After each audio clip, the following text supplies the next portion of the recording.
For being with him for so many years, it's amazing to see a kid from a man to a grown man. As they were going to announce this fight initially, DV allegations dropped. Tank was arrested and it was once again put in doubt. Before the fight was canceled on Monday after a civil lawsuit filed by ex-girlfriend Courtney Rozelle accused Davis of battery and aggravated battery.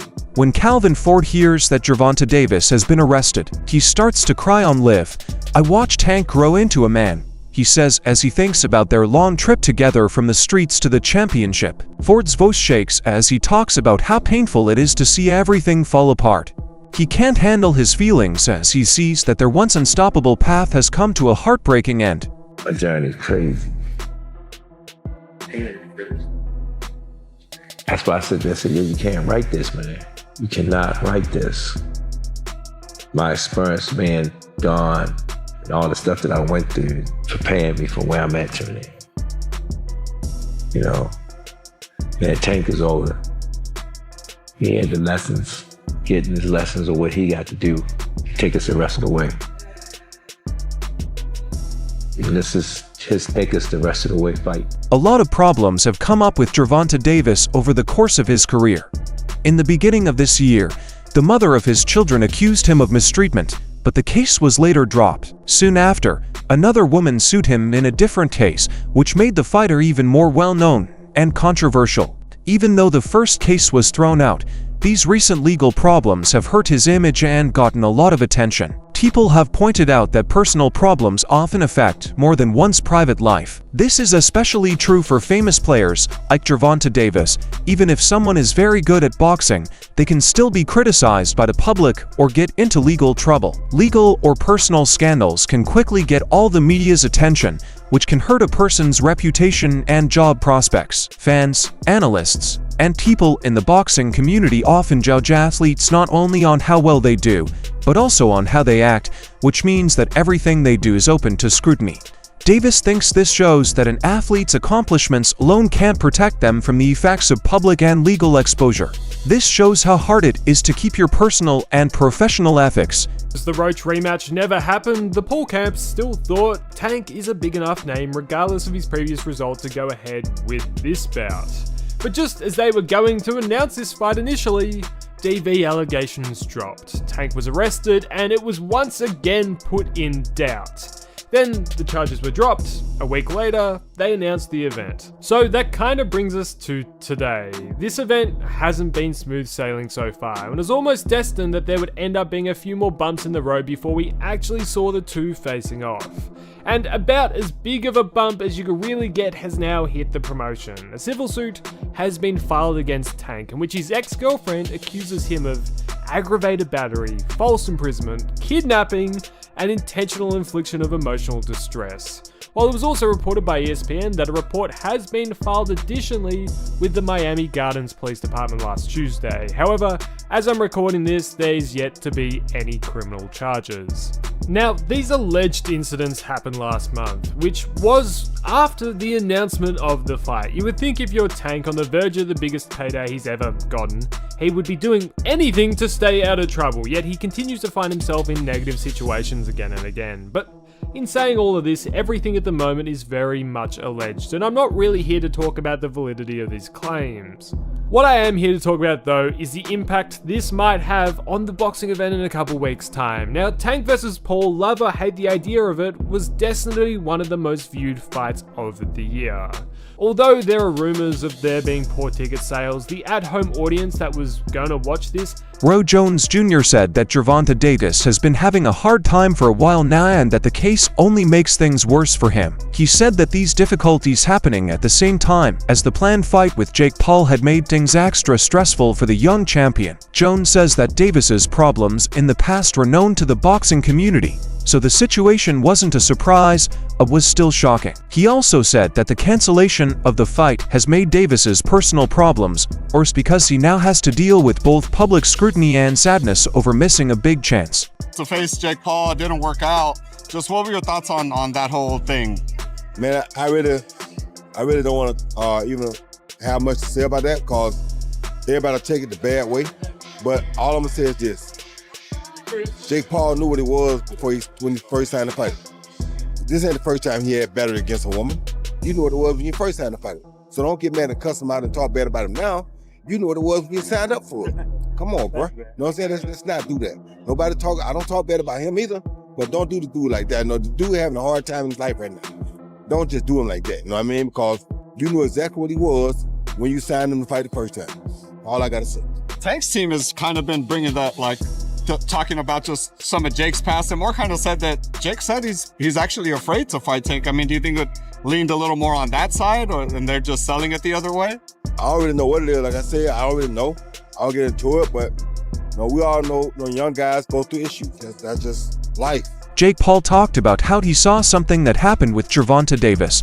Paul says Davis was completely sober and aware of what he was doing at the time of the event. He said things that made it sound like there was no attempt to avoid blame by saying they were drunk. While Paul's version focuses on how he sees the events, Davis is shown to be responsible and aware in his version, which also shows the stresses the fighter is under behind the scenes. By talking about this in public, Paul seems to be giving friends and other people an inside look at Davis's mental state. It is important to note, though, that these claims are only personal and not backed up by evidence. Paul's comments may add to rumors or speculation, but they also show how closely famous fighters like Davis or watch, as everything they do could be studied and shared with a lot of people. Overall, his comments show how difficult it is for professional boxers to deal with both personal problems and how the public sees them.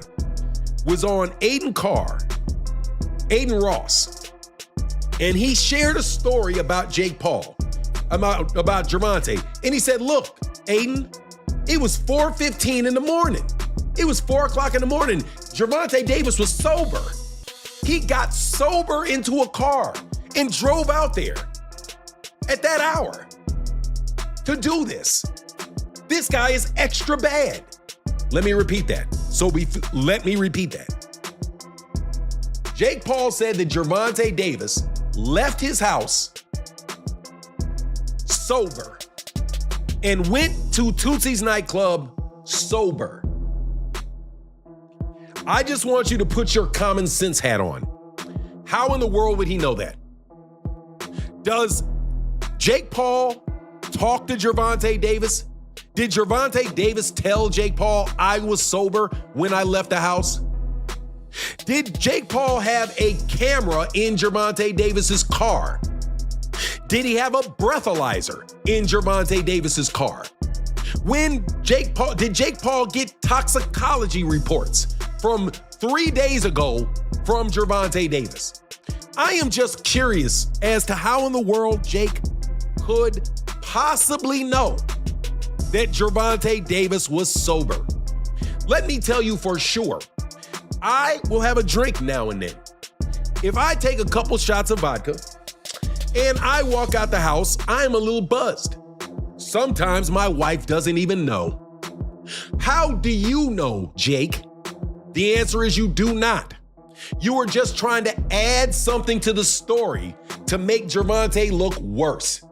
It wasn't enough that Gervonta Davis was accused of doing something. Coach Kenny gave a detailed account of Gervonta Davis's journey, focusing on the difficulties that come with getting to the top of professional boxing. He said that every top fighter has to deal with a lot of stress, attention, and problems both inside and outside the field. Kenny says that these problems are not signs of failure but normal parts of the trip for athletes to do their best. He said that even if Davis has short-term problems, like legal issues or public scandals, they don't take away from the many hours of training, focus, and dedication he has shown over the years. Kenny's insight makes the point that getting to the top of your game is rarely a smooth process. There have been wins and losses that have changed it. He told everyone that hard times are often tests of character that need strength and focus to get through. These problems may slow down a fighter's progress or public image for a short time, but they don't change the skill and hard work that made them famous in the first place. In Davis's case, Kenny's reflection shows that persistence, a consistent work ethic, and drive are still important parts of his journey, even though he is currently facing some problems. This hype that becomes a love and hate with this sport, you know, when you're in it, right? I think fighters have always loved the sport itself, is the bullshit that comes with it behind the scenes, you know, dishonesty and shit like that. That shit get on my nerve.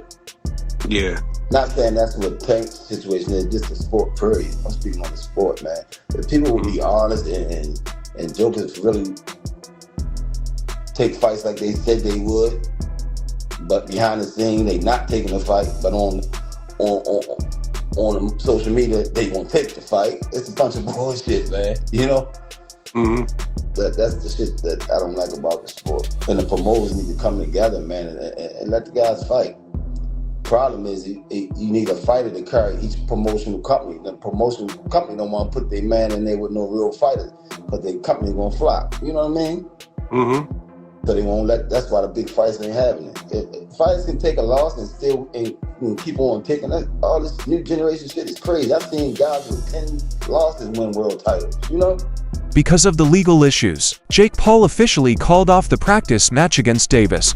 Paul's letter says that Davis seemed bored and disinterested in the fight, showing signs of anger and lack of focus. Paul said that some of these behaviors were throwing tantrums and not doing much to help with the planning process. The cancellation showed how the lawsuit affected Davis's work obligations, showing that personal problems can have a direct effect on job prospects. Some people have said that this situation shows how hard it is for players to balance their personal lives with their work responsibilities, as getting sidetracked can quickly cost you chances in big events.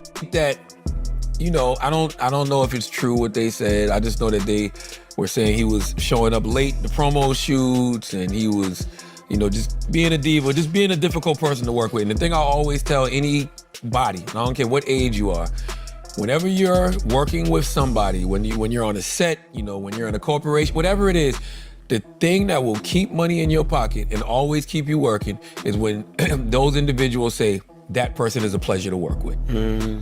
When they say you're a pleasure to work with, I promise you, you will always get phone calls. That's why I walk in the room. It's just my nature anyway, because, you know, just the way my anxiety's set up, I need to know who's who. So I speak to everybody. I look in everybody's eyes. I'm really observing to make sure I don't see anything bulging in any places where there might be pistols or anything else. But I'm saying hi to everyone. I speak to everybody in the room.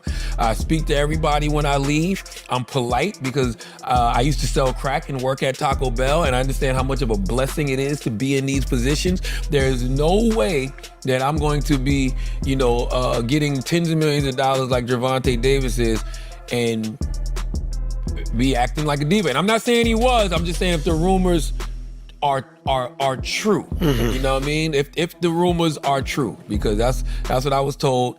And you know, I heard they were just looking for a reason to part ways. So I mean, that's a good reason. I think he has a good point too. It's just like, you know, he built his platform a lot, or Jake, on female fighters. Absolutely. So maybe he should support Gervonta, because he supports the beating of women. Yeah, but not by other genders. I got it. And also, too, maybe Tank isn't used to Nobody has paid people more money to beat women than Jake Paul. Former boxer Paulie Malignaggi didn't like Jake Paul's approach. He said that Davis's problems were well known in the boxing world. In fact, Davis's past actions had been known to the public for years, but Malignaggi said Paul acted like these things were just revealed. He used several examples and video proof to show that questionable behavior had happened, making it clear that both fans and professionals already knew about it. This criticism supports the idea that Davis's image has been growing over time, and that anyone negotiating or working with him should have known that problems could arise. It's because it's I don't know. It's like damn if you do, damn if you don't. He had already had this history. He's trying to be better. And this is something that had already happened in the past, right? I mean, this was already known when they signed. Yeah, he wasn't arrested. He did this prior to this being signed. So you already knew this happened. It was regurgitated as a civil suit, right, but it was already something that everybody knew had happened in the past. So it's not like something new happened after he signed the fight. So that's what I don't understand, and that's why I don't want to see that. You know, I don't want to see that the kids still lose out on it that way for that reason. Because I don't know, to me it doesn't add up. You know, it already happened. You knew it happened, and you made the fight anyway. So now, based on something you already knew happened, now you're just saying, oh no, because this happened, we're not going to do the fight. But you knew already in the first place. Yeah, the history was already there. Yeah, right. Yeah, and for this particular situation, by the way, mind you, The girl now is coming with a civil suit. Yes. She probably saw that he signed the Jake Paul fight, and the Jake Paul exhibition. Now he's gonna make more money. Let's sue him. You Momo, you should have let him get the payday first if that was what you were after, at least in the first place. Because, yeah, he's made money in the past, but he's not going to get that payday now. Obviously, the reason you set those civil... There's obviously a reason why the civil suit comes now of all times. His name's in the headlines for the Jake Paul fight. So this Momo thinks that the money's already in the bank. It's not in the bank until you do the show, and now the show's off. So if that's what you were after, you cut your own possible winnings and fractionalize them. Right, and when we're looking at now is, it looks like Netflix has moved on. They want a different opponent. The problem is, Paulie, and we have a list, of course, boxing scene today, Lance Pugmire doing a list of possible replacements.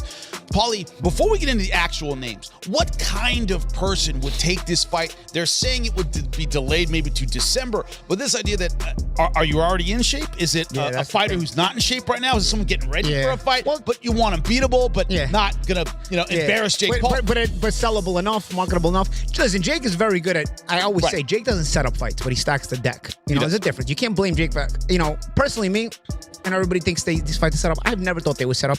The way I read the situation is the deck is stacked enough where Jake hedges himself and he's able to win. This is an exhibition, so you don't have to do that. I mean, granted, maybe the replacement becomes a real fight. I don't know. That's something to consider.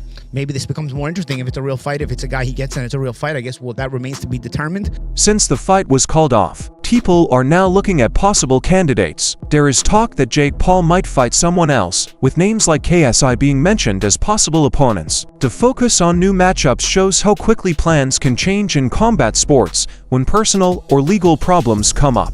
Fans are paying close attention to what's going on because Davis's replacement changes the way the event works and makes people wonder what will happen to his career in the long run. This shows how the problems of one athlete can affect the whole business, changing schedules, promotions, and public interest. Scheduled to fight Gervonta Tank Davis on November 14th in an exhibition bout at the Kaseya Center in Miami before the fight was canceled on Monday after a civil lawsuit filed by ex-girlfriend Courtney Rozelle accused Davis of battery and aggravated battery, among other things. Had the fight happened, Davis would have been the 7th person on Paul's list of 12 desired opponents, a list that also included Conor McGregor, KSI, Canelo Alvarez, Kamaru Usman, and Paul's older brother Logan. I forgot that Usman was on the fucking list, dude. I forgot that he was like, yeah, let me get a piece of Kamaru Usman in boxing. Oh, okay. To date, he has fought Anisan Gibb, Robinson, Askren, Tyron Woodley twice, Nate Diaz, and Tommy Fury from the list. Paul has also had victories over former UFC fighters Anderson Silva, Mike Perry, and boxers like Andre August, Ryan Borland, Mike Tyson, and Julio Cesar Chavez Jr. With the Davis fight off, most of the names on the list crossed off, it's time for a new set of goals for Paul. So here's the new hit list. Oh God, I see number one. One that Paul says will keep me busy for a few years. On the Ariel Helwani show,